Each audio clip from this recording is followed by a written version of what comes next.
Merci beaucoup. Je vous propose, de passer, à la seconde partie qui est, ciblée sur les urgences et la réanimation. Je vais laisser la parole, au docteur Goldstein et au docteur Elbeki sur, justement, qui nous content un peu, comment ils ont dû s'organiser, eux qui sont respectivement, chefs des pôles urgences au CHRUI et chefs de pôle urgence et réanimation au CH de Valenciennes. Comment les urgences se sont-elles organisées pour gérer, au mieux la crise de honte? On a déjà eu des premiers, éléments, mais si vous pouvez, nous en parler plus précisément. Alors j'ai une particularité aussi dans les fonctions que j'ai exercées en médecine de santé. J'étais aussi, et je peux le dire d'ailleurs parce que c'est pas vraiment fini, directeur médical de la crise, auprès de Benoît Vallée, notre directeur général d'ARS.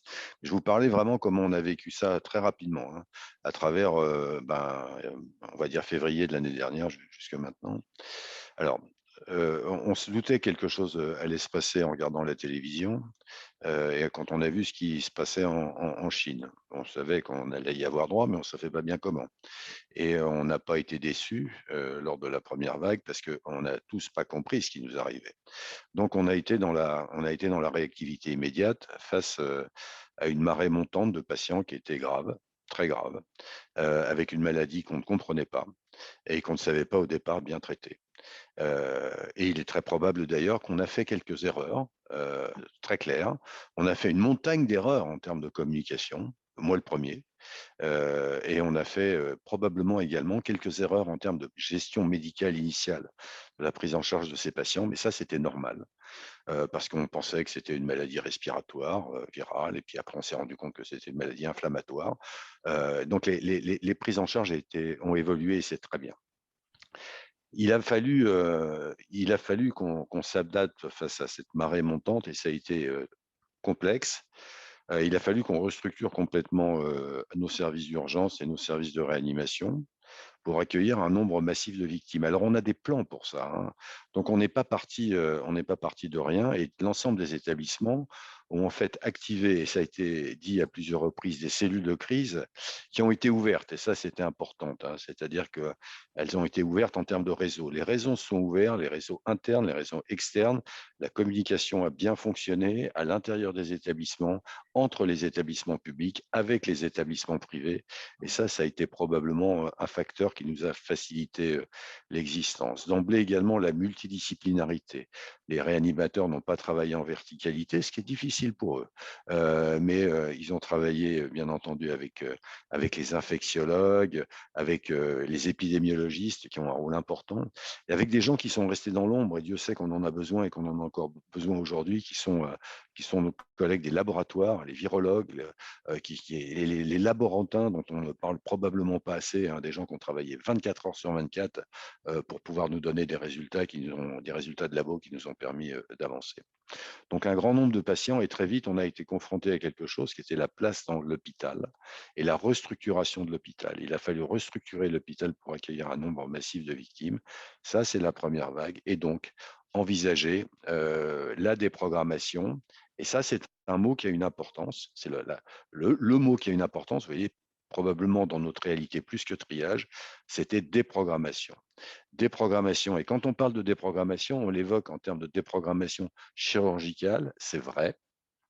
Elle est également médicale. Et il est plus difficile d'ailleurs, très curieusement, de déprogrammer sur le plan médical que sur le plan chirurgical. C'est beaucoup plus complexe. Et pourtant, on avait besoin de lits de médecine aussi. Tous les patients n'allaient pas en réanimation. Donc, il a fallu définir les critères de déprogrammation. Et il a fallu surtout, à ce moment-là, les partager entre les établissements publics et privés. Car ce qui aurait été impossible, c'est qu'il y ait de la déprogrammation chirurgicale à l'hôpital public ou dans les ESPIC, hein, je fais un ensemble, hein, dans les établissements à vocation non lucrative, et puis qu'il y ait une activité chirurgicale pérennisée dans les établissements privés. Ça aurait été une source de conflit entre les praticiens et probablement entre les collectivités médico-soignantes. Eh bien, ça s'est bien passé, hein, ça s'est bien passé. Bon, bien sûr que ça frite un petit peu, mais c'est normal. Ça s'est bien passé, ça s'est très bien passé dans les Hauts-de-France, hein, il faut le dire, beaucoup mieux qu'ailleurs, avec une collaboration que je qualifie moi de remarquable entre les différents acteurs et là tout le monde s'est dit: «Il n'y a qu'une seule chose à faire, c'est d'essayer de s'en tirer» et et de sauver les patients. Bien. Et là, on a été confronté à d'autres difficultés, souvenez-vous. Et là, je vais vous parler du règne du plan B. Parce qu'à un moment donné, qu'est-ce qui s'est passé? On était tous dans nos cellules de crise respectives, moi dans la mienne, mes collègues dans la leur. Et au début, c'était on va soigner, comment on va accepter les patients. Après, on s'est dit mince, on n'a plus de masques. Après, on s'est dit mince, on n'a plus de couvre-chaussures. Après, on s'est dit mince, on n'a plus de blouse et de surblouses pour protéger nos agents et nos médecins dans les services de réanimation. Après, on s'est dit mince, on n'a plus de lunettes. Après, on s'est dit mince, on n'a plus de curare. Après, on s'est dit mince, on n'a plus de propofol ou de diprivant pour endormir les patients. Bref, il n'y avait pas une soirée, parce que les cellules de crise, elles nous ont ramenés tous les jours tard dans la soirée, tard dans la soirée. Et il n'y avait pas une journée où on ne trouvait pas une difficulté, un nouveau problème. Et face à ces problèmes, à chaque fois, il a été trouvé une solution.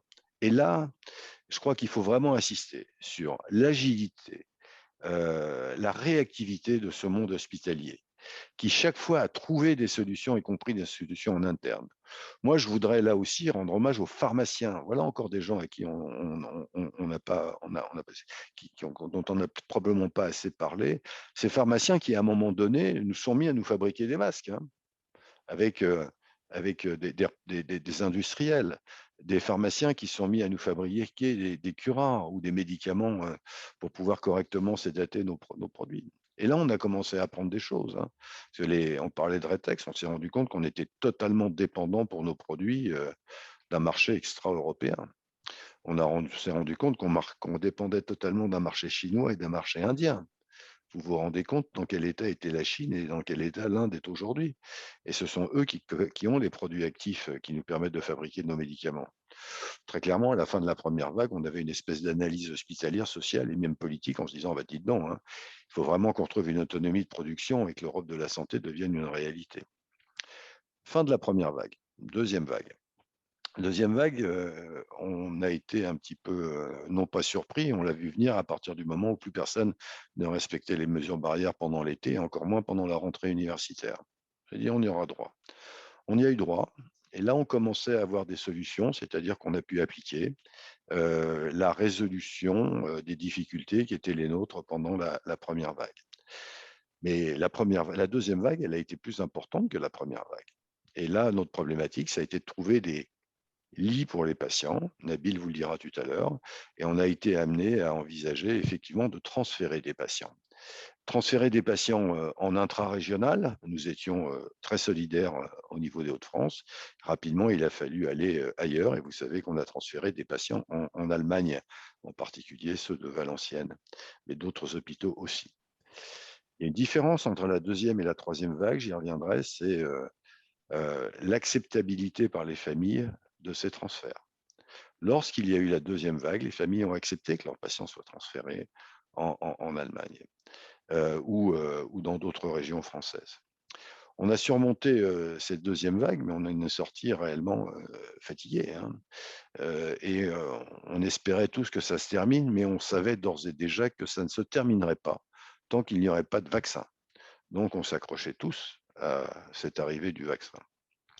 Vaccin qui nous est promis donc au début de l'année 2021, au début de cette année. Mais voilà, le variant anglais, peut-être également dans d'autres régions quelques écarts de respect de mesures barrières, on n'y reviendra pas, mais le variant anglais, il est très rapidement devenu majoritaire dans notre région et la troisième vague est arrivée, mais la troisième vague est arrivée sur des personnels qui n'avaient jamais eu de repos hein, depuis quasi le mois de mars de l'année précédente et ça commençait à devenir très très complexe. Les 2 régions qui ont pu s'encaisser la troisième vague, c'est les Hauts-de-France et c'est l'Île-de-France, vous le savez. On a dû là être encore une fois confronté à ce capacitaire et c'est une grande leçon aussi pour moi. On avait bon, moi j'étais chargé de trouver le nombre de lits de réanimation disponibles tous les jours sur les Hauts-de-France. Et on échangeait régulièrement tous entre nous, mais vous savez, c'est compliqué hein, de faire ce boulot quand à 10 heures du matin, vous vous rendez compte que le nombre de lits de réanimation disponibles sur les Hauts-de-France est égal à 0. Et donc, nous ne pouvions plus non plus compter, comme nous l'avons fait au début de la troisième vague, sur nos voisins belges qui nous ont accepté beaucoup de patients, en particulier sur le fameux cluster de Dunkerque, et qui étaient eux-mêmes confrontés à une difficulté. Donc il a fallu restructurer l'hôpital pendant cette troisième vague et le restructurer de manière encore plus intense que pendant la deuxième vague, parce que la troisième vague, elle a été plus importante que la deuxième vague, qui était plus importante que la première vague. Donc, l'hôpital s'est restructuré avec des réanimations éphémères, vous l'avez entendu, vous connaissez ce terme maintenant, avec des services de soins critiques qui sont devenus des réanimations, des salles de réveil qui sont devenues des salles de réanimation, avec des anesthésistes réanimateurs et des infirmiers anesthésistes qui sont retournés en réanimation, et donc un impact majeur sur le capacitaire et sur le programme chirurgical. Et là, il a fallu transférer, pour moi c'est une interrogation ça, il a fallu transférer massivement, parce qu'on ne s'en sortait pas. Et donc le transfert ne pouvait plus se faire en Île-de-France. Le transfert devait se faire et nous étions abonnés, nous, à une région. Nous étions abonnés à la Bretagne. C'est-à-dire, c'est la Bretagne qui acceptait les patients des Hauts-de-France. L'organisation de ces transferts, c'est du haut vol, hein. D'ailleurs, ça se faisait par avion, mais c'est pas simple hein, de transférer un patient Covid+, intubé, ventilé, sédaté, à quelques centaines de kilomètres. Ça s'est fait dans de bonnes conditions. On n'a pas eu besoin de TGV comme les Parisiens l'avaient fait lors de la deuxième vague, mais on n'a pas pu transférer autant de patients qu'on l'a voulu. En fait, sur cette troisième vague, on aura transféré grosso modo 100 patients, essentiellement en Bretagne. 100. Alors 100, c'est pas rien, parce que c'est 2 services de réanimation de taille intéressante au niveau des Hauts-de-France. Il est probable que pour souffler un peu plus, on aurait dû en faire davantage, mais on s'est heurté à l'impossibilité ou à la non-acceptation des familles. Et là, c'est poser une question à nous, que je veux partager avec vous d'ailleurs, pour avoir votre sentiment. Euh, Nous demandons tous l'avis des familles. Et c'était, êtes-vous d'accord pour que l'on transfère? Et si la famille n'était pas d'accord, eh bien, le transfert n'était pas mis en œuvre. Et à un moment donné, certains d'entre nous pensaient qu'il fallait aller plus loin que ce simple êtes-vous d'accord? Et on demandait non pas qu'une acceptation, mais on donnait une information. Nous allons transférer. On ne l'a jamais fait en fin de compte. On n'a jamais fait cette simple information.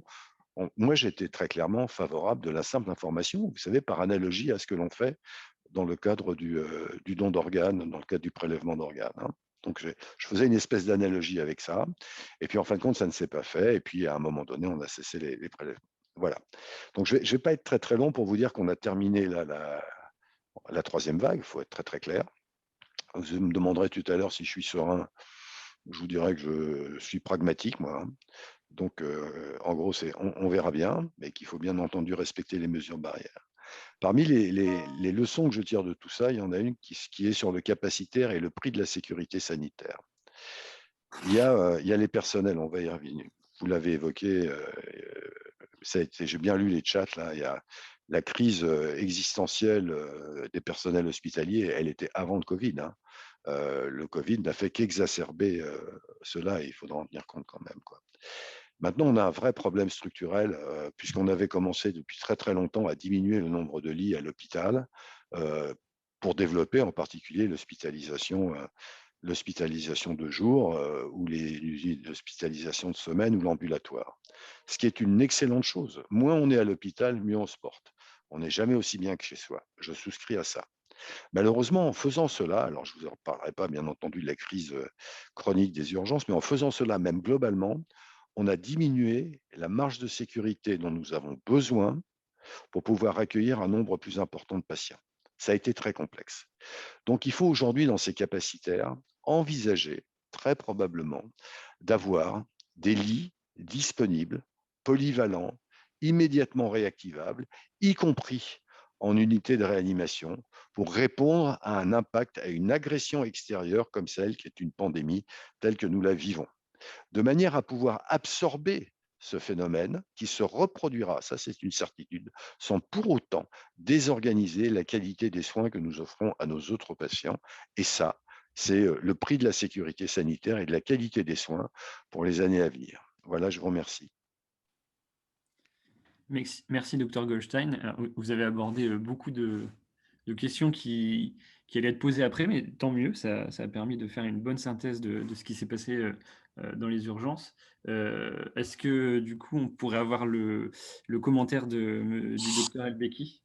Oui, je vais. Bah, écoutez, la, la synthèse, l'esprit synthétique de Patrick, que je reconnais là très bien, et juste à souligner. Hein, là, il a tout dit. Il a tout dit. Je vais quand même juste rebondir sur son dernier propos sur la capacité organisationnelle de changement, c'est-à-dire d'être réactif en cas de reprise et d'avoir les moyens de le faire. Il a évoqué plusieurs choses dans son discours, notamment les pharmaciens qui ont dû se réinventer, les organisations qui ont dû se réinventer. Je pense que ça, en France, on en est capable, donc on l'a démontré, avec une motivation énorme lors de la première vague et une motivation un peu moindre, effectivement, à la fin, et là, assez récemment, à la fin donc, de la troisième vague. Et je pense que M. Bourré en a parlé en parlant notamment de qualité de vie au travail avec un impact majeur sur les personnels. La problématique, c'est les ressources humaines. C'est-à-dire que faire des architectures et mettre des moyens, des lits, on peut faire. Par contre, avoir des gens formés, tenir en haleine des gens, avoir du capacitaire en ressources humaines à déployer, c'est difficile. En gros, l'équation, actuellement, il a parlé de déprogrammation aussi.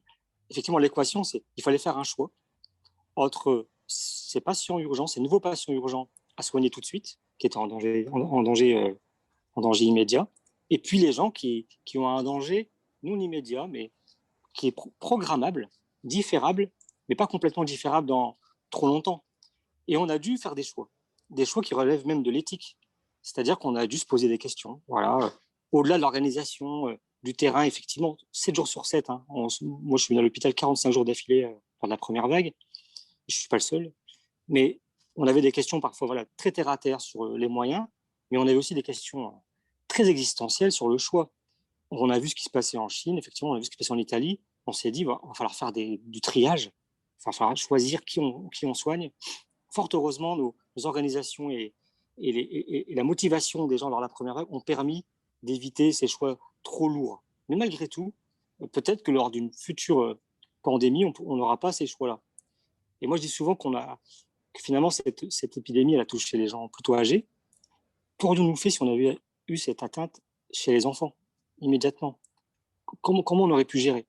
Donc, effectivement, il faut prévoir. Donc, c'est l'avis de l'urgentiste, ça, Patrick le sait mieux que moi. C'est aussi l'avis des anesthésistes réanimateurs et de tous les médecins.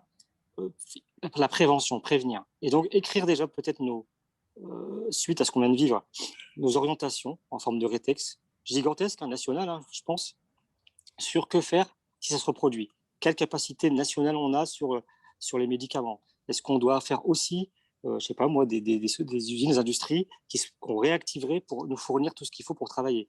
Est-ce qu'on doit mettre en place des formations pérennes? C'est des choses dont on se pose, voilà, des questions qu'on se pose au CH de Valenciennes, mais je suis sûr qu'on se pose toutes ces questions dans tous les hôpitaux. Et peut-être qu'il faut porter ce débat-là au niveau national pour que, effectivement, on ait, comme par moment, on voit dans l'armée, hein, parce qu'on parle souvent de guerre, on a parlé de guerre au début de la crise.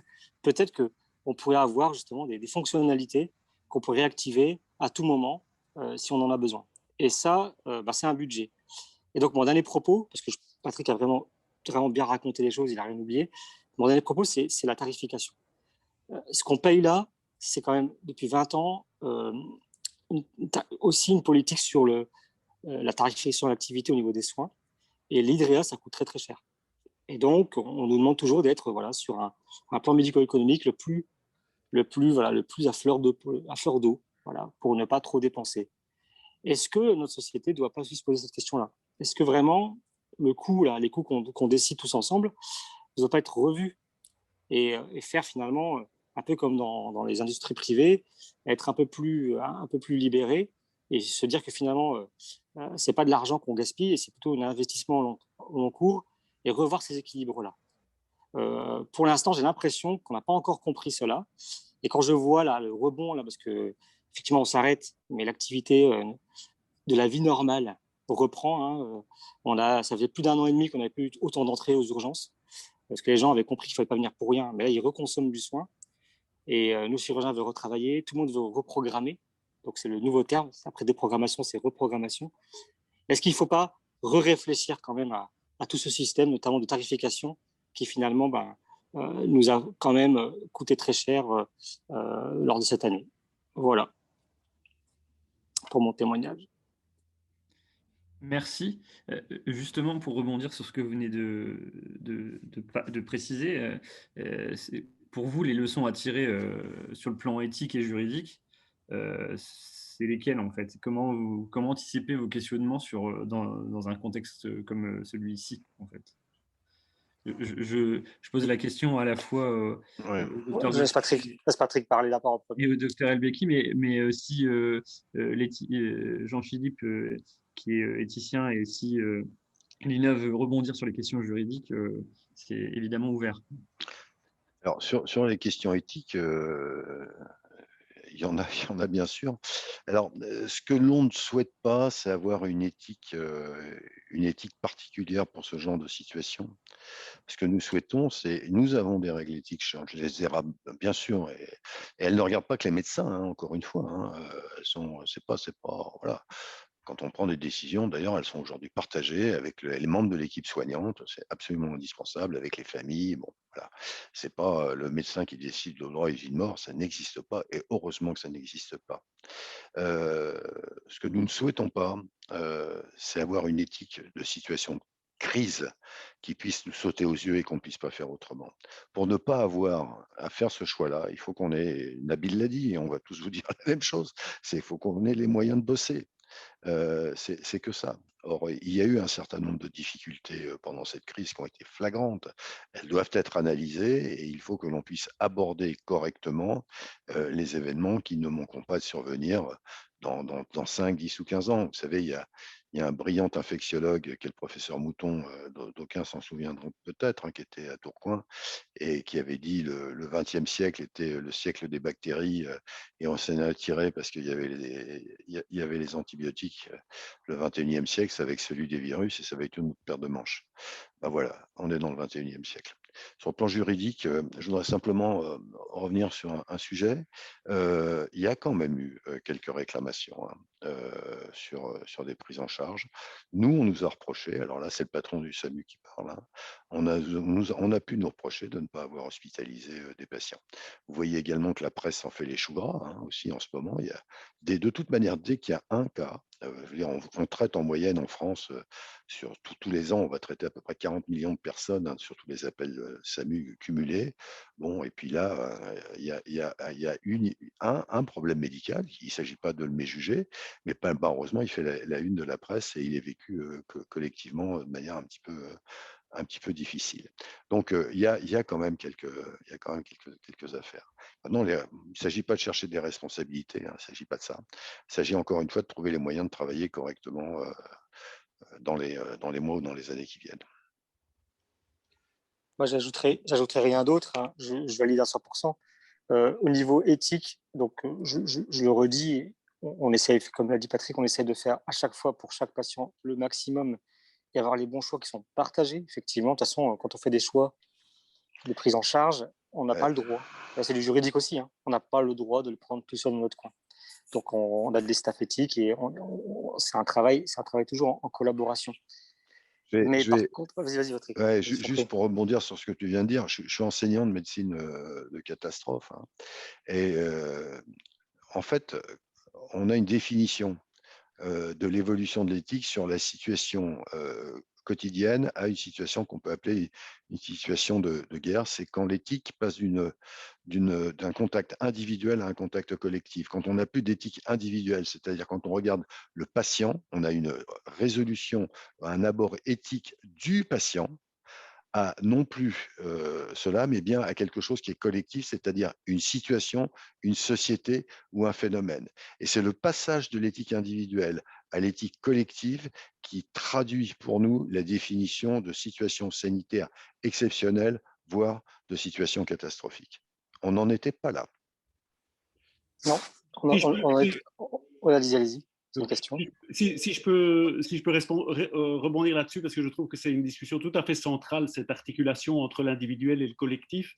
Peut-être qu'un des apprentissages aussi de cette crise, c'est de voir comment réarticuler autrement l'individuel et le collectif sans qu'ils soient mutuellement exclusifs, notamment dans les EHPAD. C'est quelque chose qui s'est fortement expérimenté, si je puis dire, c'est-à-dire à la fois la préservation du collectif, mais aussi l'attention à l'individuel ou au cas par cas. C'est ce que rappelaient certaines recommandations du CCNE.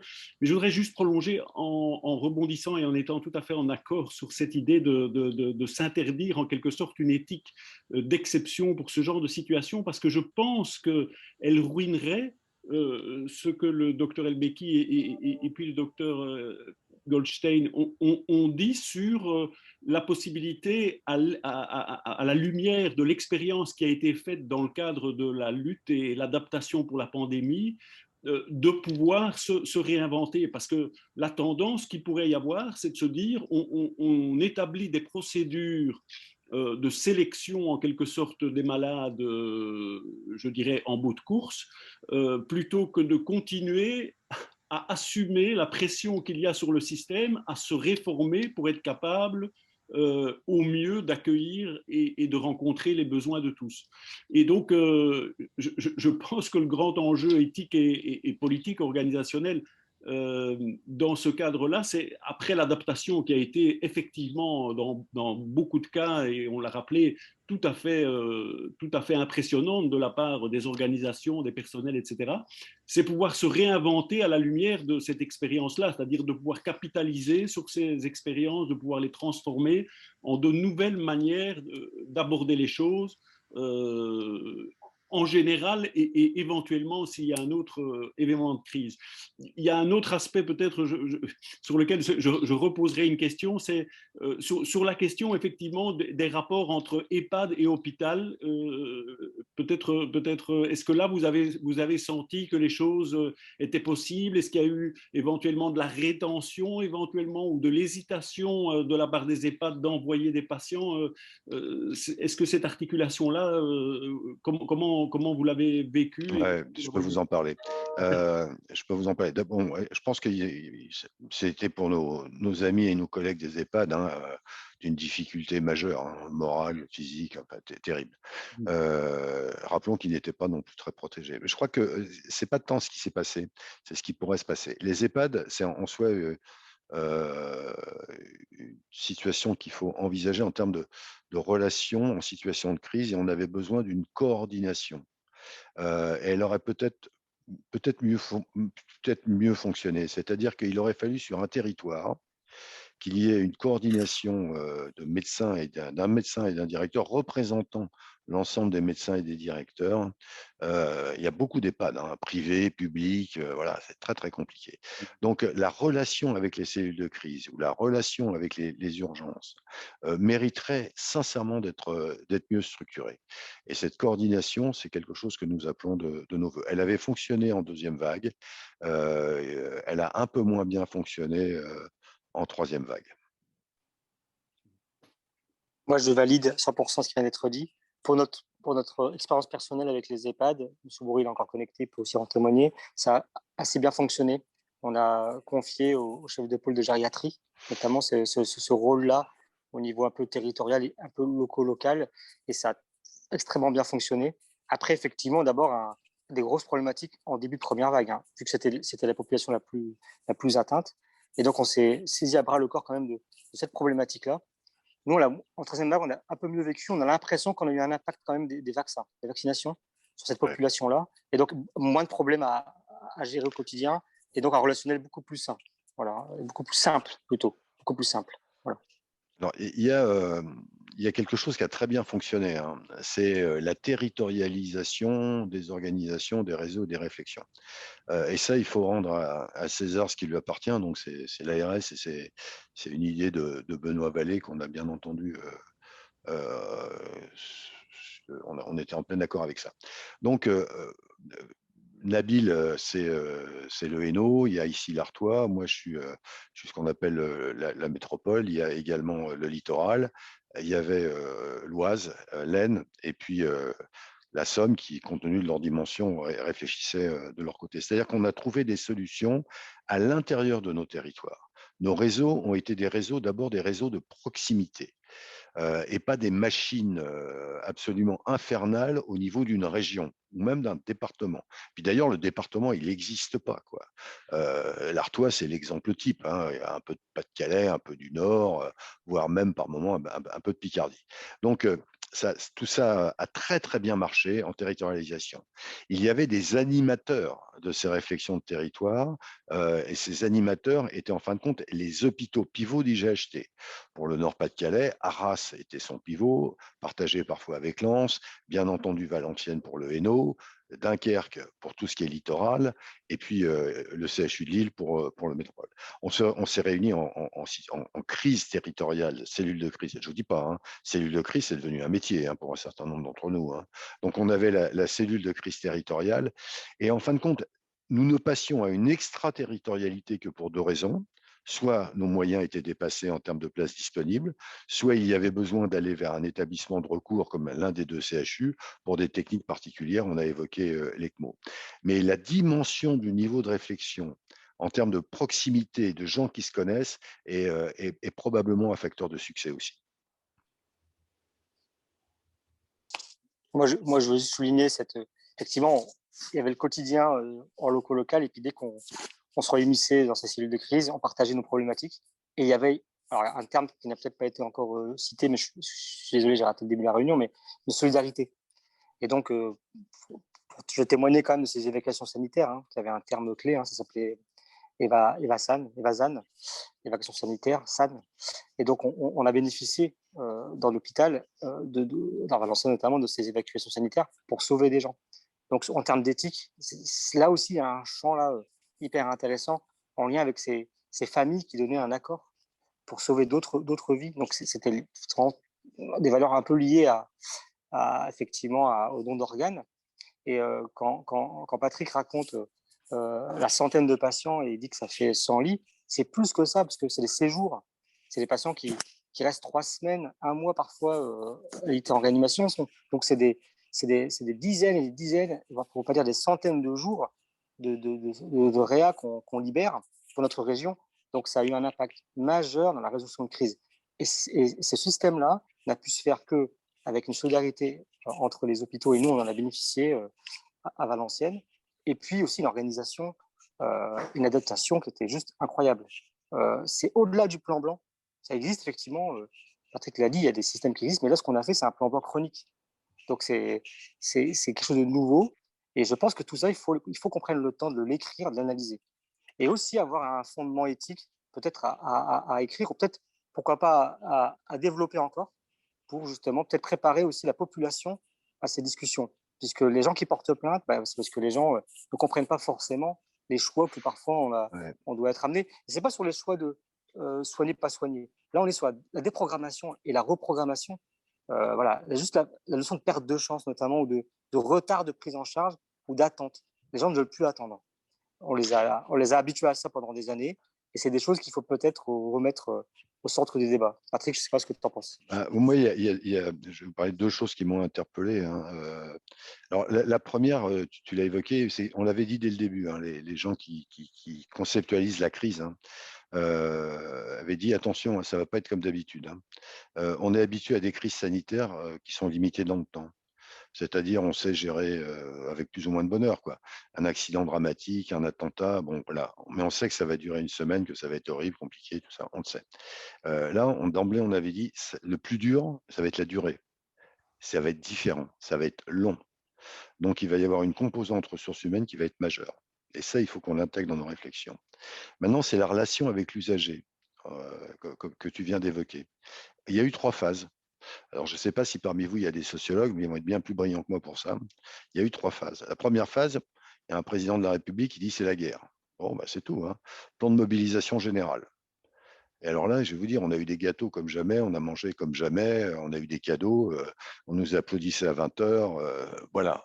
Ça a fait vachement plaisir. Hein. C'était très, très important. Il y en a quand même, Nabil l'a dit, pendant cette première vague, il y en a parmi nous qui rentraient chez eux pour changer de caleçon, quoi. Hein. On a vécu à l'hôpital pendant des semaines et des semaines, voire des mois, quoi. Donc ça faisait vraiment, vraiment, vraiment plaisir d'être soutenu comme ça. La population était derrière nous. Deuxième vague. D'abord, début de la deuxième vague. Donc ça veut dire que il y a quelque part une prise de conscience qui n'a pas été correcte. Mais la deuxième vague, ça a été, après la phase des héros, c'est une espèce de, bon, ça arrive, une espèce de résilience.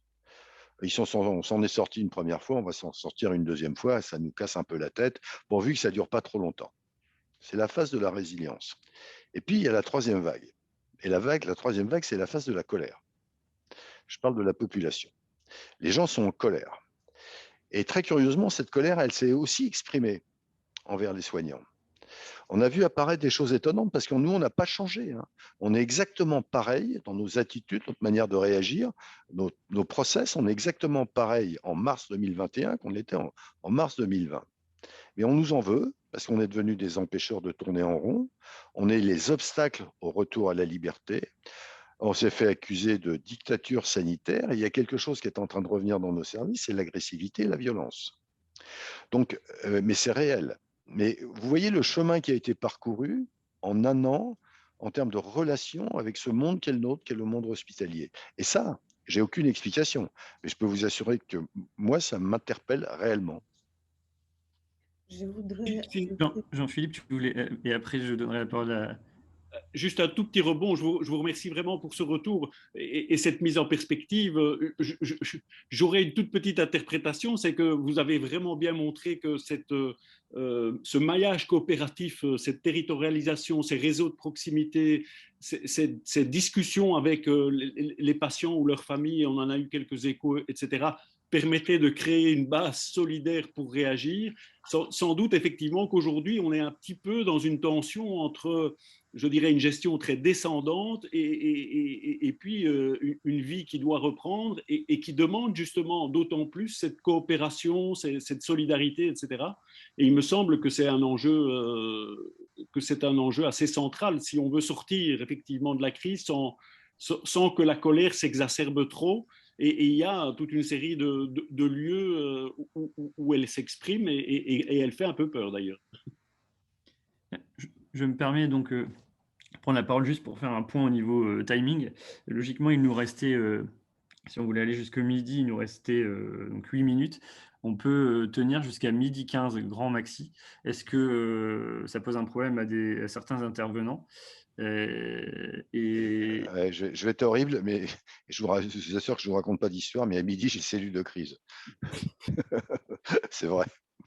Donc, pas de souci, on va essayer donc du coup d'accélérer. Juste, je voudrais donc laisser la parole à Madame Muteba qui voulait intervenir sur la question. Et puis après, je voudrais vraiment je donnerai la parole peut-être à Lina et un petit tour de table sur la télémédecine et le développement du coup du numérique en santé, si ça peut améliorer la question d'accès aux soins, la question de la gestion des services d'urgence. Si on pouvait finir le débat, notamment sur ces questions-là d'amélioration possible ou pas via la télémédecine, des questions dont on a parlé justement il y a quelques minutes. Donc je donne d'abord la parole à Mme Muteba et après je donnerai la parole à Lina. Moi, je voulais intervenir pour dire oui à tout ce qui a été cité par rapport à la solidarité, par rapport à la coopération. Et moi, ce que j'ai retenu de cette crise, malgré toutes les difficultés que nous avons rencontrées, malgré toutes les souffrances autour de nous, c'est vraiment cette solidarité et le fait que lorsque nous puisons au fond de nous-mêmes, on trouve ces trésors que personne ne peut nous arracher. Et lorsqu'on les combine à nos compétences, c'est-à-dire notre humanité, on voit bien qu'en les mettant au service des autres, nous arrivons à faire des choses incroyables. Donc, j'aimerais rendre hommage à tous les soignants et leur dire, quoi que les autres pensent, ça ne change rien à ce que nous avons pu vivre, à ce que nous vivons, à ce que nous sommes. Et ce que nous faisons, nous n'allons pas les laisser alterner par la colère. Cette colère, elle s'exprime contre nous parce que, justement, ils croient que c'est nous avons la solution, nous avons une réponse à leur souffrance. C'est une nouvelle souffrance de la population. Évidemment, ils l'expriment contre les soignants parce qu'ils croient que nous avons la solution. Voilà ma conclusion par rapport à cette solidarité que je salue et tous ceux qui, aujourd'hui, malgré l'épuisement, sont encore vraiment au fourneau. Bravo, et je crois que ça ne va pas nous décourager. Voilà.